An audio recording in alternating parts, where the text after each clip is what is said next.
La bataille de Stalingrad fut l'un des affrontements les plus importants survenus pendant la Seconde Guerre mondiale. Le sang versé pendant cette lutte et la victoire sans concession de la part des forces soviétiques ont sans doute marqué un avant et un après dans le conflit. Après cette bataille cruelle, le destin des quelques 100 000 soldats allemands qui ont réussi à survivre à la brutalité de l'armée rouge n'était guère plus prometteur que celui des effectifs qui ont fini sous terre. Leur vie dans les goulags soviétiques fut marquée par des tortures, du travail forcé et des heures éternelles d'un calvaire qui semblait ne jamais avoir de fin.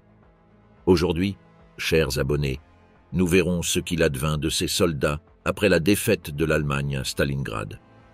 Pendant les premières années de la Seconde Guerre mondiale, le Troisième Reich avait déjà réussi à envahir des territoires clés tels que la Pologne, la France et les Pays-Bas. En additionnant les pertes subies lors de ces trois batailles, les rangs allemands ont enregistré moins de 100 000 pertes et ont réussi à doubler les pertes des forces ennemies. Ces chiffres étaient très encourageants et incitaient Adolf Hitler à augmenter la mise et à envisager d'attaquer un front qu'il avait depuis longtemps dans son viseur. L'Union soviétique semblait être un objectif assez difficile pour différentes raisons. D'une part, son étendue territoriale était de plus de 22 millions de kilomètres carrés. La France disposait d'environ 640 000, la Pologne atteignait les 322 000 et les Pays-Bas dépassaient à peine les 40 000. Malgré les bons résultats obtenus dans ces pays européens, il paraissait peu réaliste de s'emparer de chaque centimètre du sol soviétique. D'autre part, la puissance de l'armée rouge. Tout au long de la Grande Guerre patriotique, comme il l'appelait, 5 millions de soldats ont combattu et disposaient d'un armement qui surpassait largement celui de plusieurs armées européennes réunies. Enfin, et non des moindres, le pacte Molotov-Ribbentrop. Il s'agissait d'un traité de non-agression signé entre l'Allemagne et l'Union soviétique dans la nuit du 23 au 24 août 1939, dans lequel il convenait de ne pas s'attaquer mutuellement. Cependant, les ambitions d'Adolf Hitler surpassait toute raison qui pouvait se dresser sur son chemin. Après sa participation à la Première Guerre mondiale, le dirigeant allemand nourrissait une profonde aversion envers l'État soviétique et le bolchevisme. Conquérir ce territoire lui permettrait d'empêcher un blocus de la part de la Grande-Bretagne, en plus d'éviter une famine similaire à celle survenue après le précédent grand conflit. L'intention de Hitler était d'entrer sur le territoire soviétique plusieurs mois plus tôt. Mais l'invasion décisive de la Grèce retarda les délais. Ce retard important lui valut de nombreuses critiques. En fait, Hitler impulsa la formation de 300 000 hommes pour rejoindre les rangs de la 6e armée allemande et combattre en Union soviétique dans le cadre de la fameuse opération Barbarossa.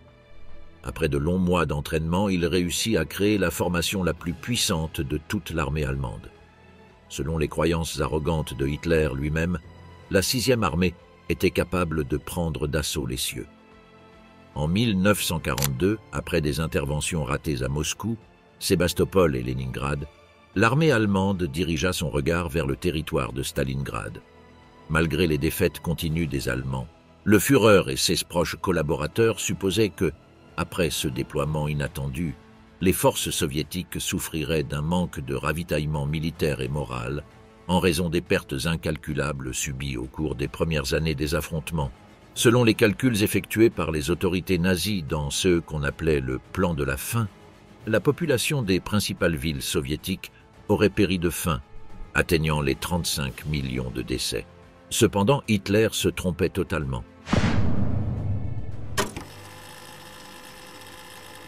Un combat sanglant et mortel était sur le point de commencer, avec environ 275 000 soldats allemands et un peu moins de 190 000 soldats soviétiques. Au début de la bataille, le Troisième Reich avait à disposition 3 000 pièces d'artillerie, 500 chars de combat et plus de 1000 avions. En revanche, l'Union soviétique disposait à Stalingrad d'environ 2200 pièces d'artillerie, 400 chars de combat et 300 avions. Ce chiffre changerait une fois le combat commencé. Le plan méthodique commença au début d'avril avec la dénommée « Opération Bleue », dont l'implication consistait à pénétrer dans le sud de la Russie afin de conquérir les bassins des fleuves Don et Volga. De cette manière, l'armée allemande pourrait détruire les industries les plus influentes de Stalingrad, telles que son centre de production mécanique et son système de communication ferroviaire. Une fois ces tâches accomplies, Hitler pourrait ordonner à ses hommes de se diriger vers les puits de pétrole du Caucase. Ce dernier point était d'une importance capitale, car il permettrait au Troisième Reich de s'assurer des ressources énergétiques suffisantes pour les années suivantes du conflit. Le 1er juin 1942, après quelques retards, les détails furent finalisés pour la grande offensive et le 28 juin, l'opération Bleue commença. Le début fut prometteur pour l'Allemagne. Le groupe d'armée sud parvint à avancer avec assurance tandis que les forces de l'armée rouge se déplaçaient vers l'est. Une semaine plus tard, des unités du groupe d'armée B d'Allemagne avancèrent vers le fleuve Don des deux côtés de la ville de Voronej, où elles livrèrent des combats brutaux avec leurs ennemis jusqu'à ce qu'elles parviennent à la conquérir. Après cette victoire planifiée, les forces allemandes continuèrent en direction de leur objectif, avançant vers le fleuve Don, le fleuve Donetsk et ensuite vers le fleuve Volga. Le 13 juillet, après quelques décisions erronées du Führer, l'armée rouge réussit à se rétablir et empêcha l'Allemagne de continuer à gagner du terrain soviétique. Les semaines passaient les unes après les autres et l'opération Bleue commençait à se ternir pour les troupes allemandes. La prise du Caucase s'est avérée être un véritable échec. Adolf Hitler n'eut d'autre choix que de repenser ses stratégies et de modifier ses objectifs. Après les décisions infructueuses des forces allemandes et les actions remarquables des soldats soviétiques, il décida de poursuivre sa route vers Stalingrad et de concentrer ses forces sur cet objectif. Le plan consistait à encercler la ville par le nord et par le sud pour finalement lancer les redoutés assauts blindés. Le 19 août, le général Friedrich Paulus ordonna la première attaque et le 23 août, des centaines d'avions Heinkel 111 et Junkers 88 bombardèrent la ville de Stalingrad. Un jour plus tard, les panzers allemands ravagèrent la terre et affrontèrent les puissants chars soviétiques. Cependant, la réponse de l'armée rouge fut tout simplement étonnante et provoqua des pertes terribles pour le Troisième Reich. Selon les mots du colonel David Glantz, expert en cette bataille, la bataille pour la ville avait dégénéré en une dispute fastidieuse, pomme de terre par pomme de terre et bâtiment par bâtiment, désespérément lente, épuisante et immensément coûteuse, dans laquelle les forces allemandes parvinrent à se frayer un chemin, bien que seulement depuis l'ouest et le sud. La décision de Staline de défendre la ville priva les Allemands de leur avantage traditionnel en termes de mobilité, de manœuvre et de soutien aérien et d'artillerie. Il les obligea à percer les défenses soviétiques pour progresser dans une bataille qui rappelait davantage la Somme ou Verdun de 1916 que la Blitzkrieg des 3 étés précédents. Après 2 longs mois de combat et après avoir supporté 3 offensives allemandes, la féroce contre-offensive soviétique commença, faisant regretter à Adolf Hitler d'avoir provoqué Joseph Staline et son puissante armée rouge. Malgré les pertes, le dictateur soviétique avait réussi à gagner du temps et à élaborer un plan parfait pour arrêter les troupes allemandes. Cela marqua un tournant décisif dans la Seconde Guerre mondiale. Cette stratégie fut appelée plan cosmique et comprenait 5 opérations, Uranus et Mars dans les secteurs sud-ouest et central du front, suivis de Saturne et Jupiter, couronnés par l'opération Étincelle au nord. Pour cette contre-offensive, Staline disposa de 2 500 000 soldats, plus de 13 000 pièces d'artillerie, 4 000 chars de combat et plus de 1 000 avions. L'Allemagne, affaiblie par les erreurs commises, ne comptait plus qu'1 400 000 soldats, un peu plus de 10 200 pièces d'artillerie, 500 chars de combat et 700 avions. Cependant, parmi toutes les opérations conçues par l'armée rouge, Uranus fut celle qui établit des précédents et devint la plus influente du plan cosmique. Dirigée par le maréchal Georgi Zhukov dans le bras nord et le colonel général Alexandre Vassilievski dans le bras sud, les forces soviétiques cherchaient à repousser l'ennemi dans la région du Don vers l'ouest, à reprendre les zones perdues de Stalingrad et à détruire complètement la 6e armée allemande. Les forces allemandes ne prirent pas en compte le talent de l'adversaire, qui avait mis en place une doctrine connue sous le nom de maskirovka, dont le sens en espagnol est déguisement. Il s'agit d'une tromperie militaire basée sur le camouflage, la manipulation des faits, la dénégation, la duperie, la persuasion pour affecter à la fois les médias et l'opinion mondiale. Cette stratégie comprenait des mesures telles que l'imitation, la désinformation, les leurres, les mannequins et les manœuvres pour tromper l'ennemi. Selon les mots de l'encyclopédie militaire soviétique de 1944, il s'agit de « moyens pour assurer les opérations de combat et les activités quotidiennes des forces », un ensemble de mesures visant à tromper l'ennemi sur la présence et la disposition des forces. Le 19 novembre 1942, l'Union soviétique lança la brutale contre-offensive avec des milliers de bombardements massifs successifs, utilisant plus de 3500 pièces d'artillerie. Après plusieurs semaines d'attaques massives, les rangs du Troisième Reich furent encerclés dans la forteresse de Stalingrad, sans possibilité d'obtenir des ravitaillements ni des renforts. Les Allemands souffraient des températures élevées et de la faim en raison du manque de nourriture. Ils n'avaient d'autre choix que de tuer leurs chevaux de trait pour obtenir quelques tranches de viande comestible. En raison des basses températures, ils découpaient les équidés avec des scies spécialisées pour les métaux. Hermann Göring, commandant de la Luftwaffe, suggéra à Hitler d'assister l'armée encerclée avec des avions de transport Junker chargés de fournir des ravitaillements parachutés. Le général aérien von Richthofen avertit que cette tentative serait vaine. Avec le manque de soutien aérien, les tempêtes de neige, le feu anti-aérien et les avions ennemis, seule une petite fraction de l'armée piégée pouvait être ravitaillée par voie aérienne. Malgré les tentatives du Troisième Reich de maintenir ses soldats en vie, des milliers d'entre eux moururent de faim. Les hôpitaux de campagne étaient débordés. Les infirmières et les médecins ne parvenèrent pas à suivre le rythme. Un médecin soviétique qui entra dans un hôpital allemand après la bataille de Stalingrad avoua avoir vu plusieurs patients avec des cratères dans leur visage. Les soldats souffrant de blessures thoraciques, abdominales et à la tête étaient abandonnés à l'extérieur de l'hôpital, dans le froid glacial soviétique, car il était impossible de les sauver. Beaucoup d'entre eux essayaient de monter dans les camions en direction des aérodromes à la recherche de soins, mais la police militaire les rejetait sans ménagement. Malheureusement, ces soldats moururent gelés, car l'armée allemande manquait d'uniformes pour l'hiver. En plus des blessures causées par les affrontements, le typhus fit des ravages inimaginables parmi les soldats allemands. Il s'agit d'une maladie propagée par les poux, dont les symptômes sont des frissons, des vomissements, de la fièvre, des éruptions cutanées, des yeux rouges, des pupilles dilatées et des lèvres noires. Ceux qui contractaient le typhus devaient être rapidement isolés pour éviter une contagion plus large. Après avoir subi un grand nombre de pertes dues à cette anomalie, une nouvelle et mystérieuse cause de mort provoqua de nouveaux soucis au Führer. Des centaines de soldats allemands mouraient soudainement, sans cause apparente.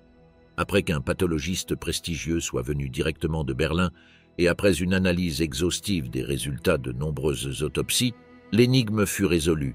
Le phénomène curieux fut dénommé « syndrome de mort subite » et était causé par le froid, l'épuisement, la faim et le désespoir. À la fin du mois de janvier 1943, Paulus demanda l'autorisation au Führer de commencer des négociations avec l'armée rouge. La situation était désespérée et il ne semblait y avoir d'autre option que de faire des concessions et de tenter de survivre. En réponse, Adolf Hitler fit l'inattendu. Il le promut au rang de maréchal, lui rappelant qu'au cours de l'histoire de l'Allemagne, aucun maréchal ne s'était jamais rendu. La situation était irréversible. Les soldats allemands se suicidaient en raison de l'avance soviétique. Ils s'infligeaient des blessures dans l'espoir d'obtenir un billet de retour chez eux et allaient jusqu'à exposer leur tête de leur cachette dans l'espoir qu'un tireur d'élite ennemi mette fin à leur souffrance. Paulus était indigné. Il était fatigué de voir les hauts gradés profiter de bonnes conditions, savourer des festins et du champagne, tandis que ces hommes suppliaient pour une mort digne. De plus, il ne pouvait concevoir que malgré le fait que les soviétiques offraient des conditions honorables pour la reddition, les autorités refusaient catégoriquement de les accepter. C'est pourquoi Paulus ne s'opposa pas à occuper ce lieu infâme où Hitler l'avait conduit et ne vit d'autre option que de signer la reddition. Je ne vois pas de moyen de sortir de cet enfer. Je ne me fais toujours pas à l'idée de la mort, mais cette musique diabolique de la bataille, qui apporte la mort, ne cesse de résonner et de résonner. Écrivit un soldat allemand anonyme, qui probablement mourut, dans son journal, trouvé sur le front de Stalingrad. À en juger par les interrogatoires des Allemands capturés, ceux-ci avaient continué à combattre malgré la faim, l'épuisement et la mort massive, par un mélange de rancœur, d'obéissance et de conviction idéologique, avec le national-socialisme. Plusieurs prisonniers montraient des sentiments pro-nazis, comme leur souci de la pureté du sang, et insistaient à blâmer les Juifs pour la guerre, certains sans imaginer que leur interrogateur en était un. Un facteur particulièrement motivant, ajouta-t-il, était la peur de tomber prisonnier. Comme le rapporta l'officier Ernst Eichhorn, l'idée s'était généralisée que être capturé par les Russes équivalait à un mauvais traitement, à la torture et à la mort. Bien que, selon Eichhorn, jusqu'au dernier moment, la majorité des officiers espéraient toujours que de l'aide arriverait de l'extérieur.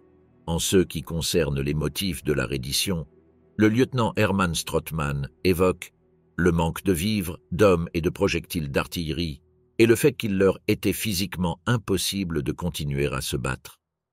Nous mourions de faim, et la plupart d'entre nous souffraient d'engelure. Ce qu'un homme peut supporter à une limite, et nous avons atteint cette limite le 2 février. Nous nous sommes rendus. Le sergent Helmut Pist notait que ces derniers jours furent horribles. Des milliers de cadavres, et les soldats blessés mourant dans les rues. Et pour couronner le tout, nous recevions un feu intense de leur artillerie et de leurs avions. Dans le même sens, le soldat anonyme écrivait dans son journal angoissant faisant état du froid terrible, des rations de nourriture misérables et du combat constant. Tout le monde a les nerfs à vif. J'ai perdu foi en l'humanité.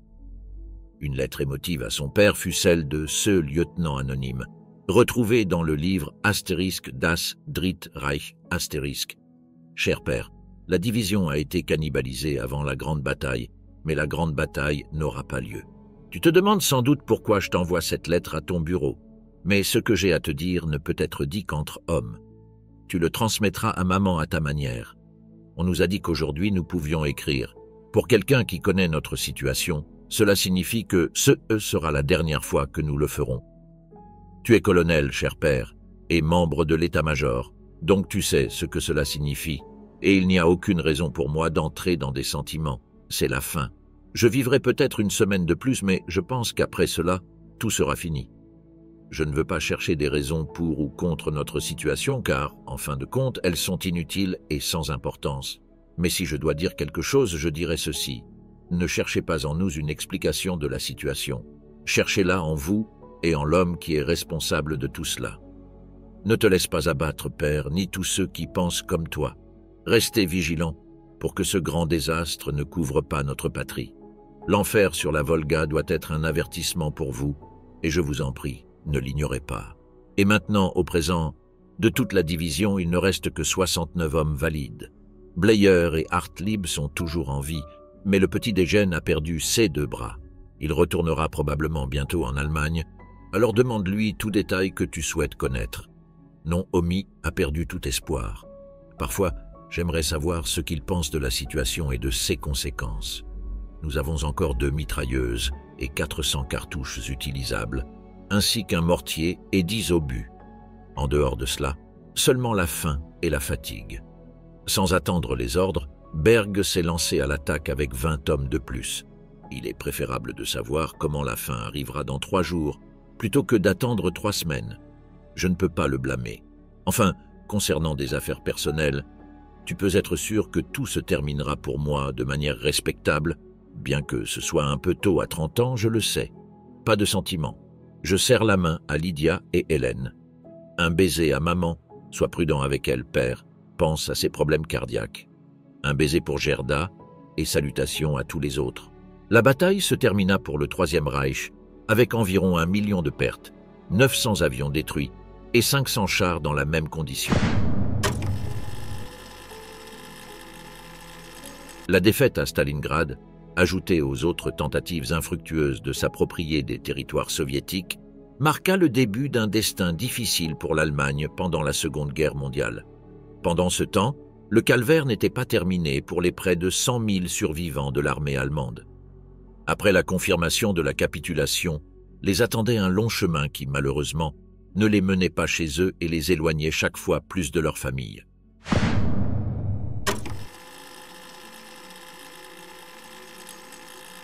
Les soldats allemands qui avaient réussi à survivre à la bataille de Stalingrad furent exposés à la terrible marche de la mort.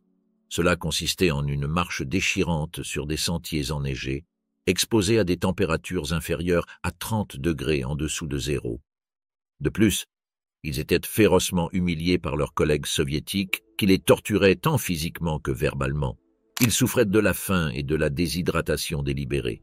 Ils contractaient le typhus, la tuberculose, la malaria, l'hydropisie, l'ictère, la diphtérie, le scorbut, la dysenterie, entre autres maladies. Cette marche mortelle, qui incluait également du travail forcé, dura de longues semaines. Seuls 5000 effectifs allemands ont réussi à survivre. Le reste des soldats moururent en chemin et ne purent bénéficier d'un enterrement digne. Leurs corps reposaient simplement au milieu des steppes désertes soviétiques. Les survivants ne purent jouir d'un meilleur sort. Ils furent transférés dans les camps de travail soviétiques, plus connus sous le nom de goulag, situés à Lunovo, Souzdal, Krasnogorsk, Bekkedal, Yelabuga, Usman, Astrakhan, Iranki, Karaganda et Bazianovski, entre autres. Les prisonniers de guerre étaient considérés par l'Union soviétique non seulement comme une source de travail, mais aussi comme une ressource destinée à être utilisée dans l'économie du pays, non seulement pendant la guerre, mais, ce qui est plus important après la guerre astérisque, a écrit l'historien Vladimir Vsevolodov. Pendant la conférence de Téhéran, Staline a affirmé avoir besoin de plus de 4 millions de citoyens allemands pour reconstruire les villes soviétiques détruites et rétablir l'industrie. Selon l'historienne Elena Shmareva, ce chiffre était basé sur le nombre identique de soldats soviétiques morts et disparus au moment de la Convention internationale. De plus, pendant la Seconde Guerre mondiale, plus de 3 millions de citoyens gouvernés par Staline ont été emmenés en Allemagne pour effectuer des travaux forcés. Tout indique que ce que l'État eurasien recherchait n'était ni plus ni moins que de compenser les dommages subis. Pour comprendre la souffrance à laquelle les survivants allemands de la bataille de Stalingrad ont été exposés, il est nécessaire de connaître les détails les plus saisissants concernant les goulags. Le sigle goulag se réfère à la Direction générale des camps et des colonies de travail correctionnel. Il s'agit de la branche du NKVD, c'est-à-dire le Commissariat du peuple aux affaires intérieures de l'Union soviétique. Cette unité était chargée de diriger le système pénal des camps de travaux forcés. Depuis sa création dans les années 1930 et jusqu'à sa dissolution au début des années 50, les goulags ont hébergé plus de 14 millions de prisonniers politiques et de délinquants de tout type. Au début de la Seconde Guerre mondiale, les goulags abritaient déjà environ 2 millions de personnes. Ce nombre a augmenté de manière significative avec l'entrée de l'Union soviétique dans le conflit. Après que l'Allemagne a envahi la Pologne en l'an 1939, Staline a ordonné d'envahir et d'annexer les parties orientales de la Deuxième République polonaise. Un an plus tard, il occupait des pays comme l'Estonie, la Lettonie, la Lituanie, la Bessarabie et la Bucovine. Des centaines de milliers de citoyens de ces territoires ont été arrêtés et envoyés au goulag, même sans avoir commis aucun type de délit. Il n'existait aucune distinction pour éviter une condamnation dans ces camps. Délits mineurs, offenses et plaisanteries sur le gouvernement, opinions ou pensées différentes de l'idéologie stalinienne, meurtres cruels. Tous étaient envoyés dans ces établissements sans exception. On estime qu'il existait plus de 500 goulags sur tout le territoire soviétique et même à l'étranger. Selon l'écrivaine Anne Applebaum, les goulags ne surgissaient pas de nulle part, ils reflétaient le niveau général de la société qui les entourait. Si les camps étaient sordides, les gardes brutaux, les équipes de travail négligentes, c'était en partie parce que la saleté, la brutalité et la négligence abondaient dans d'autres sphères de la vie soviétique. Après le début de la Seconde Guerre mondiale, les directeurs des goulags ont créé le terme « katorga », qui faisait référence à un type de système de travail extrêmement abusif, supérieur à celui que devaient tolérer les autres prisonniers. Les responsables de ces tâches étaient ni plus ni moins que les soldats et collaborateurs nazis, pour lesquels ils avaient un mépris particulier. Cela signifie que les survivants de la bataille de Stalingrad ont été soumis aux châtiments les plus esclavagistes. Beaucoup d'entre eux n'ont pas résisté et sont morts sur le coup. Un petit groupe de soldats qui avaient combattu dans la forteresse russe a été envoyé dans des camps de travail différenciés des goulags, plus proches de la ville. De plus, d'autres effectifs ont été envoyés directement à Stalingrad pour effectuer les tâches ardues de reconstruction, en raison des dégâts impressionnants générés pendant les affrontements de la bataille. Il est nécessaire de revenir aux tâches que devaient effectuer les captifs dans les goulags. Parmi les activités principales se trouvaient les travaux liés à l'or, au bois, au nickel, à l'étain, au cobalt, au fer et au chrome. Ils devaient également fabriquer des armes, des munitions, des uniformes, des avions, des chars de combat, des tanks et des chemins de fer. Les prisonniers devaient travailler de longues heures sans pause et n'avaient pas de temps pour la récréation. Ils disposaient seulement de 4 à 5 heures pour dormir. Cela avait de sérieuses conséquences sur la productivité. Mais cela ne semblait pas intéresser Staline. Il était plus important qu'ils ressentent le mépris pour la vie plutôt que leur utilité au service du travail. De plus, l'alimentation des prisonniers était quasi inexistante en raison du manque de provisions qui affectait presque toute l'Europe. En 1941, après l'attaque allemande, les conditions dans les camps se sont considérablement détériorées. Les rations alimentaires ont été réduites et les fournitures médicales ont commencé à manquer. Selon l'écrivaine Galina Mikhailovna Ivanova, au printemps 1942, le camp a cessé de fonctionner. Il était difficile de trouver des personnes capables même de ramasser du bois ou d'enterrer les morts. Andrei Vichinsky, procureur général soviétique, écrivait dans un mémorandum que parmi les prisonniers, certains sont si en haillons et infestés de poux qu'ils constituent un danger sanitaire pour les autres. Ceux prisonniers se sont détériorés au point de ne plus ressembler à des êtres humains. À défaut de nourriture, ils ramassent des ordures et, selon certains détenus, mangent des rats et des chiens. Arseny Formakov, survivant du goulag de Kraslag, a témoigné de l'enfer vécu dans ce camp. Parfois, tu dois te traîner le long du chemin jusqu'au wagon avec une poutre sur les épaules. Une poutre qui est lourde, humide et faite de mélèze, comme si c'était du chêne. Tu es trempé de sueur, ton cœur bat comme s'il allait sauter de ta poitrine. Tu respires si fort que tu commences à hennir comme un cheval surchauffé et tu commences à penser que ma jambe se brise. Je tomberai et la poutre m'écraserait et ce serait la fin. Plus de souffrance. Tout finirait pour toujours. Helmut Bohn, soldat allemand, a avoué que, jusqu'à ce que nous arrivions au camp, la ration quotidienne était d'1 litre de soupe liquide et de 300 grammes de pain dur. Ce jour-là, on nous ordonnait de couper du bois pour la cuisine de campagne russe. On nous donnait un peu de thé chaud pour le dîner. Nous, une douzaine de prisonniers, étions enfermés à clé dans un enclos à chèvres, supervisé par une jeune lieutenant de l'armée rouge. Cependant, il est important de mentionner que les conditions de vie des détenus variaient selon les goulags. Par exemple, à Burpolom, 3000 prisonniers apolitiques étaient hébergés. Bien qu'ils étaient légèrement surveillés, ils pouvaient se déplacer à volonté. Ils disposaient de baraquements ouverts, de matelas et d'oreillers. Ils pouvaient même regarder des films de l'Ouest. Cependant, ces conditions étaient exceptionnelles par rapport à celles des autres goulags. À Nouchka, 2 étaient hébergés des prisonniers politiques et des criminels de grande envergure. Là-bas, les autorités soviétiques avaient installé des tours de guet avec des mitrailleuses et disposaient de baraquements fermés.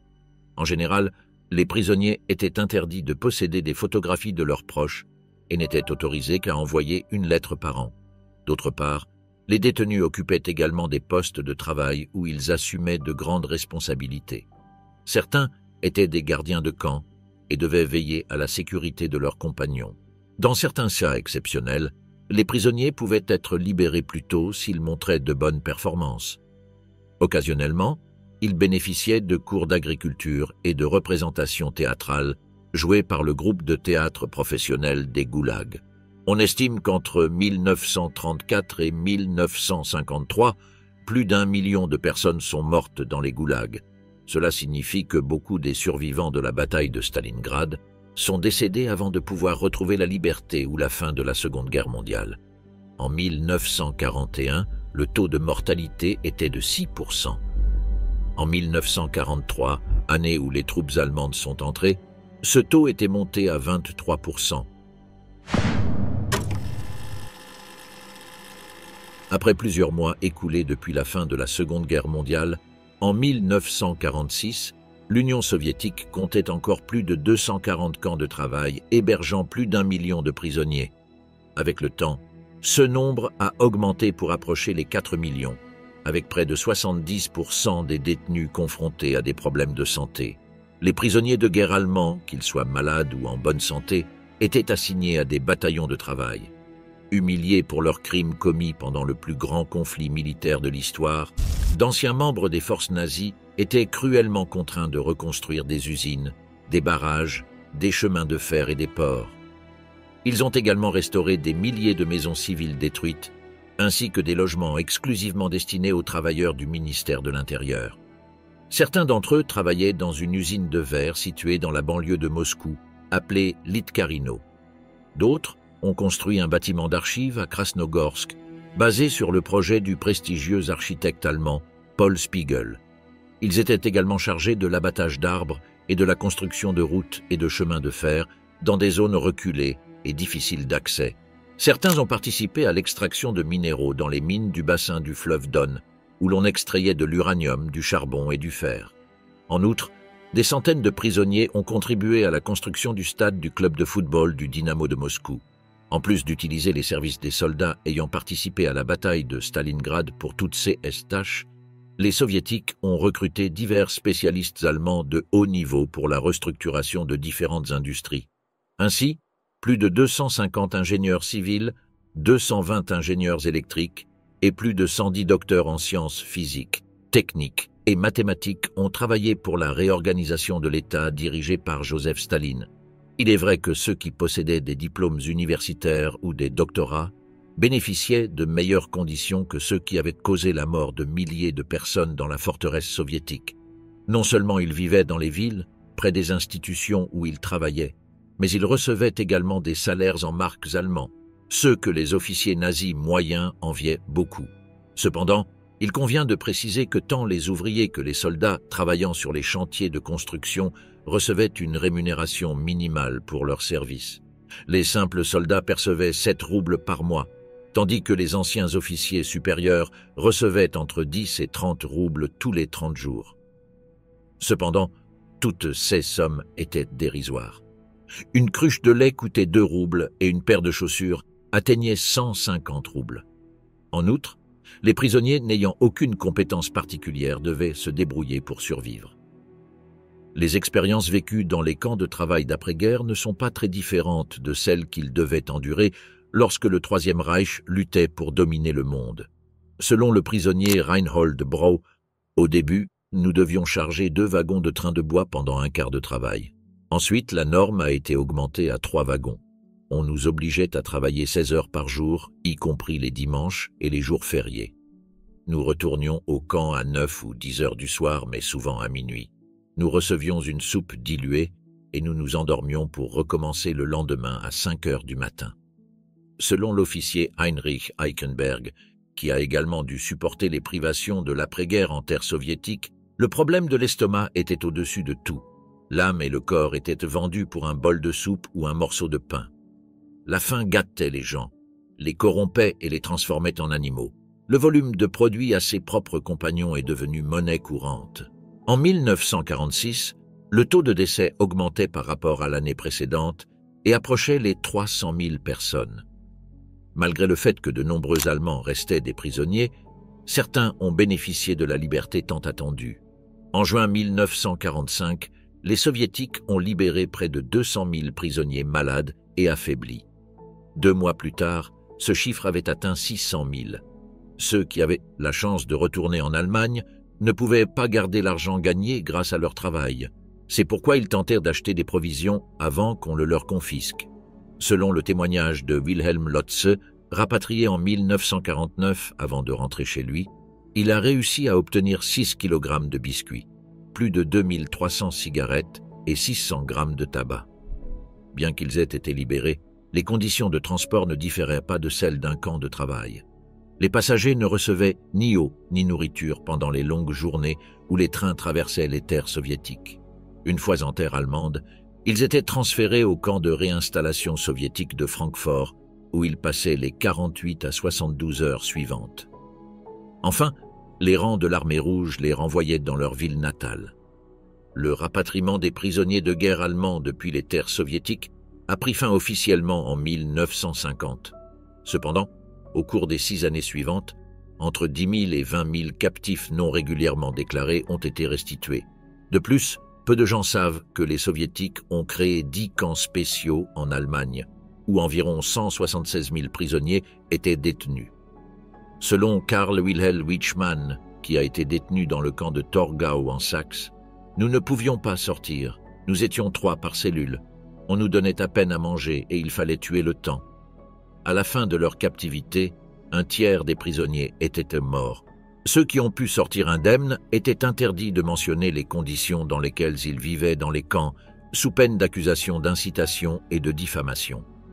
Après la chute de la République démocratique allemande, des chercheurs ont découvert des fosses communes où plus de 7000 corps ont été retrouvés. Quant aux condamnés qui ont travaillé dans les goulags de Staline, selon les statistiques officielles soviétiques publiées en 1956, plus de 2 millions de prisonniers allemands ont été rapatriés en Allemagne. Cependant, certains affirment que ces chiffres ont été manipulés et qu'en réalité, ils étaient environ 600 000. Une autre destinée fut celle de Friedrich Paulus, le maréchal de camp mentionné à Stalingrad, qui a vécu des jours vraiment désolants après avoir dirigé l'armée allemande dans cette bataille sanglante.